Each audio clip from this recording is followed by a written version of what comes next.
Chairman senate Syed Yusuf रज़ा गिलानी साहब ने senator Ejaz Chaudhary साहब के प्रोटेक्शन ऑर्डर जारी किए जिस पे अमल दरामद नहीं हो रहा।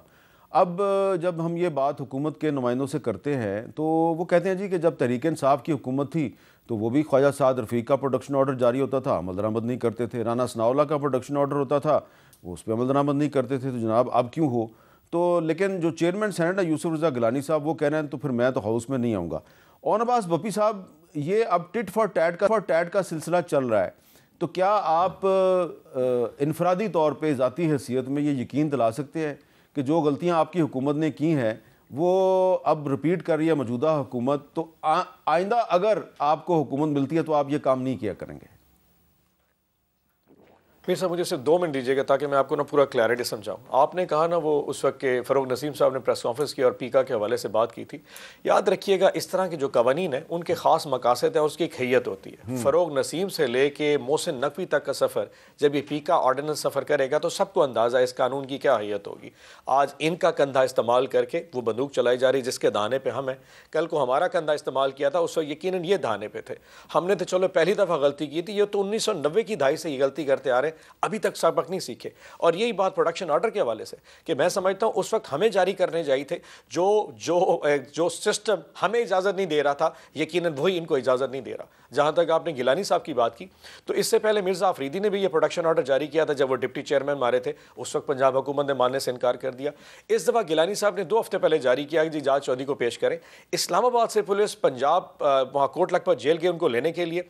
सारा दिन इंतजार के बाद पंजाब में एक IG प्रेजेंस पंजाब कहता है या होम सेक्रेटरी कहता है क्योंकि पंजाब की सूरत हाल ठीक नहीं है, इसे एजाज चौधरी को नहीं भेजा जा सकता। अब सारी दुनिया को पता है कि कौन सी सिक्योरिटी सिचुएशन, ये फिर अना की जंग है, नहीं भेजा।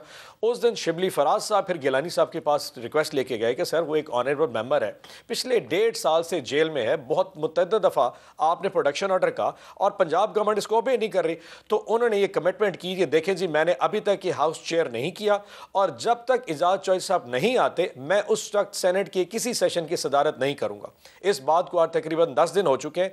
इस वक्त जो डिप्टी चेयरमैन है वो सेनेट के इस पूरे हाउस को जो है ना वो चेयर करते हैं। गिलानी साहब अभी तक नहीं आए और मुझे इतनी खुशी है कि इस वक्त हम चेयरमैन सेनेट के पीछे खड़े हैं, क्योंकि एक आईनी होता है, किसी गवर्नमेंट का नहीं है। अगर हमने उसकी रेट को बहाल रखना है, उसकी इज्जत करवानी है, उसको ग्रेस रखना है, तो आज ऑपोजिशन है, हर बंदे को उसके पीछे खड़ा होना पड़ेगा।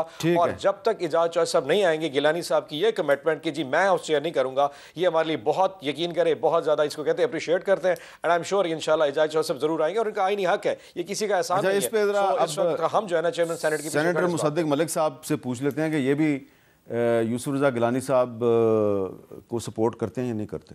मेरा ख्याल है जी, इसका ये जो इन्होंने मुझे इसकी तफसीलात नहीं मालूम थी, इस सारे केस की अभी भी नहीं मालूम, लेकिन यकीनी तौर पे जैसे बप्पी साहब कह रहे हैं आप, लेकिन बप्पी साहब ने आपको बताया कि IG प्रिजन पंजाब ने कहा है कि पंजाब के सूबे में अमनो अमान की सूरत हाल बहुत ख़राब है, लिहाजा एक कैदी को हम लाहौर से इस्लामाबाद नहीं लेके जा सकते, रास्ते में कुछ भी हो सकता है। नहीं, मेरे ख्याल में जो भी हो सकता है उसका सदेबाब होना चाहिए और तरीक़ाकार तय होना चाहिए। तो इसमें मैं तो समझता हूँ कि अगर कोई जेन्युइन कोई ख़तरा है भी लाहक, तो उसका सदेबाब करके उनको प्रोडक्शन ऑर्डर्स जो हैं उनको एक्सरसाइज होना चाहिए।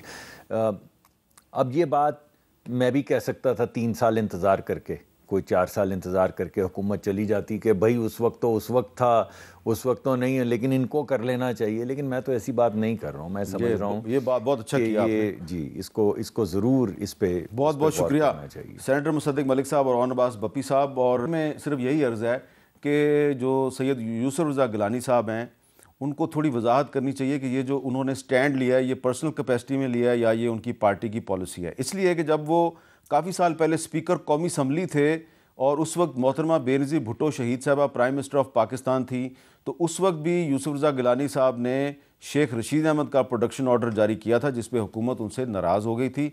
अब हमें पता लगाने की कोशिश करनी चाहिए कि ये जो प्रोडक्शन ऑर्डर जारी किया है एजाज चौधरी साहब का, इस पर यूसुफ रज़ा गिलानी साहब की पार्टी उनसे खुश है या नहीं। ये सवाल इसलिए पैदा हुआ है कि पीपल्स पार्टी ने पीका अमेंडमेंट एक्ट 2025 को सपोर्ट किया है। इसका मतलब है कि वो मुस्लिम लीग नून के हर अच्छे और बुरे काम में बराबर की शरीक है। और यूसुफ रज़ा गिलानी साहब ने जो काम किया है वो हो सकता है कि पर्सनल कैपेसिटी में किया हो।